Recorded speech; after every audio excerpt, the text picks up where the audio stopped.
Bagaimana nih Ustazah supaya gitu ya kita nih para pengemban dakwah itu tidak ada gap ya dalam berkomunikasi kepada masyarakat gitu ya tentang ketika kita menyampaikan pemahaman-pemahaman tentang kesempurnaan Islam yang kafah gitu ya Ustazah supaya mudah gitu diterima dan difahami sehingga tidak juga menimbulkan prasangka ya karena mungkin pemahaman yang kita sampaikan itu ya memang sebuah hal yang baru ya yang mereka dapati ya tidak yang selama ini mereka belum dapat itu Ustazah. Terima kasih Ustazah. Oke. Yang pertama, terkait dengan bagaimana kita mengemban dakwah Islam ke tengah masyarakat, ya. Sebenarnya tadi prinsip-prinsip yang saya sampaikan itu juga berlaku ketika kita itu menjadi penyampai Islam atau daiyah ya ke tengah masyarakat.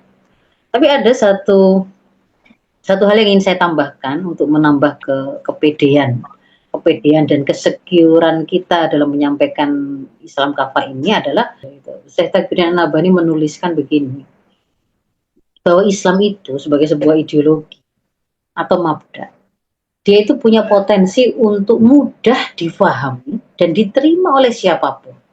Siapapun ini siapa? Ya siapapun manusia. Mau dia orang Eropa, Asia, Arab, atau Afrika, masuk di situ, termasuk siapapun. Laki, perempuan masuk di situ.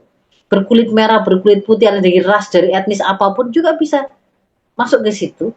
Tua, muda, nah, termasuk di situ. Jadi siapapun sebenarnya bisa dengan mudah menerima ideologi Islam ini, asalkan Islam ini tadi itu kemudian disampaikan dengan yang pertama, fasihut takbir, pengungkapan, penyampaian apa yang mau disampaikan itu tuh dengan fasih. Jadi benar. Mau mengajarkan tentang keharuman aktivitas pacaran atau mendekati zina, yaitu berarti meniscayakan kita paham dulu betul apa yang dimaksud dengan zina, apa yang dimaksud dengan aktivitas mendekati zina, apa yang dimaksud dengan haram, makna haram itu apa, terikat pada hukum yang haram itu apa.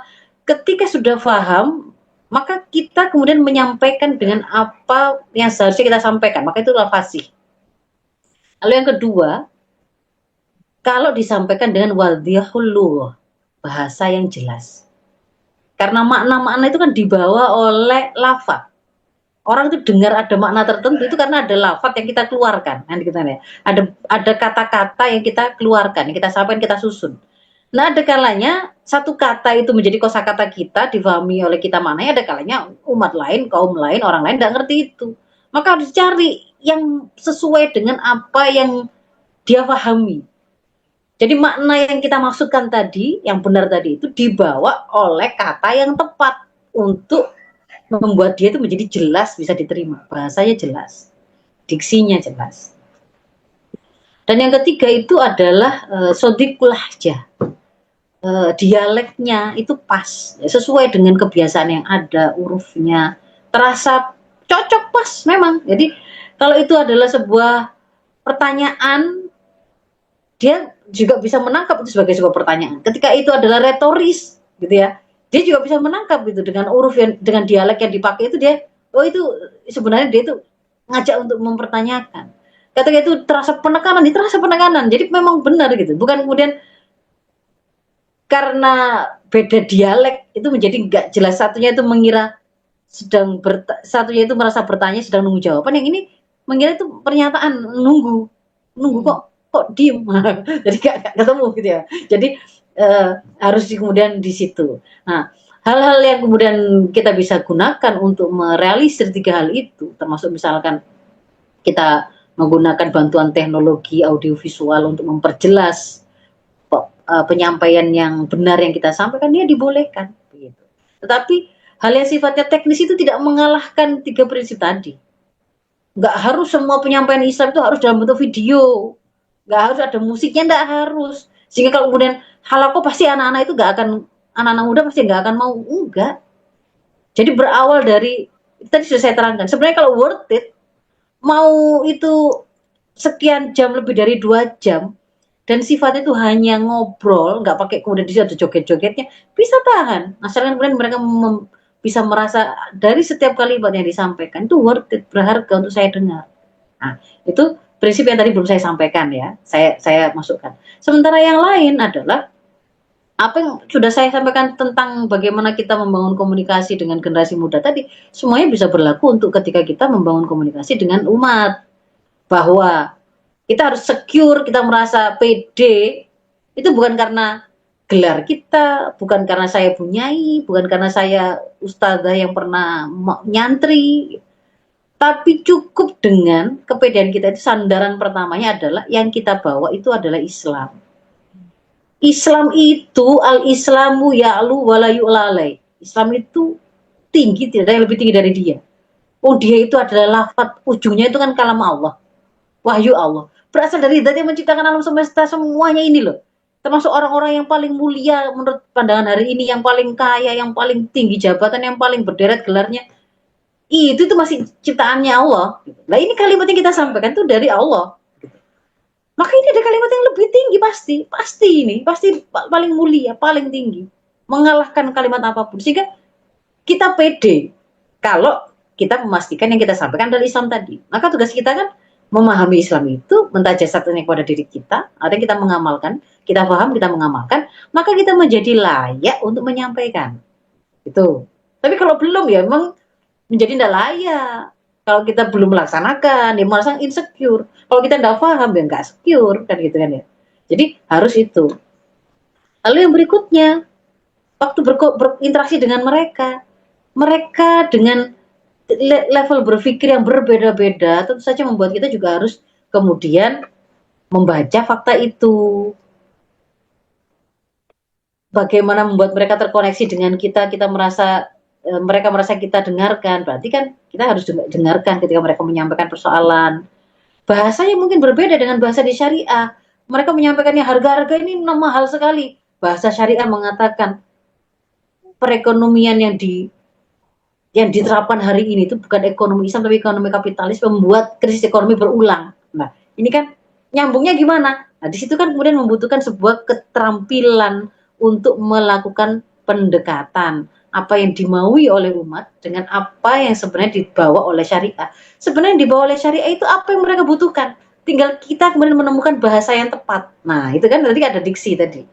Dan itu akan bisa kita lakukan, kita pilih cara terbaik, bahasa terbaik. Kalau kita sudah dengar dulu, kalau kita tidak pernah dengar, tidak pernah membaca, apa keluhan mereka, apa aspirasi mereka, tidak nemu akhirnya. Kita tutup kekeh dengan pokoknya saya menyampaikan ini, padahal mereka ngira, ih kok apa sih kayaknya nggak paham. Dia harus dipertemukan di situ. Termasuk tadi itu ya, kalau mereka ada bukan sekedar menyampaikan masalah, tapi juga ada emosi yang keluar. Nah itu juga dihargai, divalidasi, ya kan? Sampaikan dengan bahasa yang jelas dan seterusnya. Termasuk tadi itu konsisten membangun koneksi, itu juga kita nyari-nyari akhirnya kan, nyari kesempatan untuk bisa ketemu sama mereka.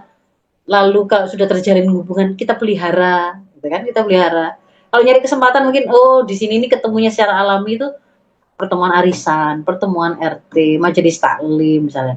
Lalu menjalin koneksinya, mempertahankan koneksinya, mungkin melalui WA, chat-chat WA, share-share apa namanya konten-konten yang baik atau share doa. Nah itu bagian dari tadi itu yang namanya menjalin, konsisten menjalin hubungan. Ya, jadi seperti itu, dan hindari 4 hal yang tadi sudah akan secara otomatis memutus interaksi kita dengan mereka, yaitu kalau kita kemudian sudah langsung merasa saya lebih ngerti, Anda itu nggak ngerti apa-apa, saya superior, saya lebih pintar, saya lebih tahu, lalu kemudian sedikit-sedikit kita langsung begitu dia umat ini baru cerita tentang keluhannya gimana anaknya yang nakal gini, langsung belum selesai ceritanya sudah, ya karena memang ibu nggak pernah belajar tentang bagaimana pendidikan dalam Islam, ya memang salah sejak awal Bu, langsung begitu. Ya tentu saja di situ akan sudah selesai gitu kan ya. Tapi kalau udah dengarkan dulu gitu kan, tidak kita hakimi, tidak kita judging. Lalu ketika kemudian menyampaikan kebaikan, pilih diksi yang tepat, sampaikan dalam bentuk kaulan apakah layina atau kabaligo atau karima, kalau orang lebih tua mungkin kita karima dan seterusnya, pilih itu tadi ya kan gitu kan ya. Lalu jangan juga mengkomparasikan dengan diri kita. Nggak usah pakai komparasi kayak gitu. Ada kemudian di antara umat ini yang kemudian ketika konsultasi dengan saya tentang masalah rumah tangganya itu, setiap kali kemudian diberi nasihat tentang begini syariat itu menuntunkan, ibu bisa lakukan begini, itu langsung, ya karena ustazah tidak pernah merasakan seperti saya, bolak-balik begitu. Ustazah tidak pernah, mungkin suaminya ustazah suami yang soleh, tidak pernah merasakan. Kok jadi, apakah orang yang kemudian layak untuk memberikan nasihat itu harus menjadi orang yang juga merasakan masalah yang sama? Ya tidak harus. Kita bisa memberikan nasihat zina itu haram, kerusakannya, ketidakbaikannya, pengaruhnya dan seterusnya itu tanpa harus menjadi pelaku pezina dulu yang baru tahu enggak gitu loh ya. Jadi nggak perlu juga, makanya kemudian ketika kita memberi nasihat pun nggak perlu juga melakukan komparasi. Kalau saya Baik. tuh begini, kalau dalam rangka kita ngasih contoh itu bukan untuk mengkomparasi gitu ya, mungkin inspirasi gitu Bu Mimi.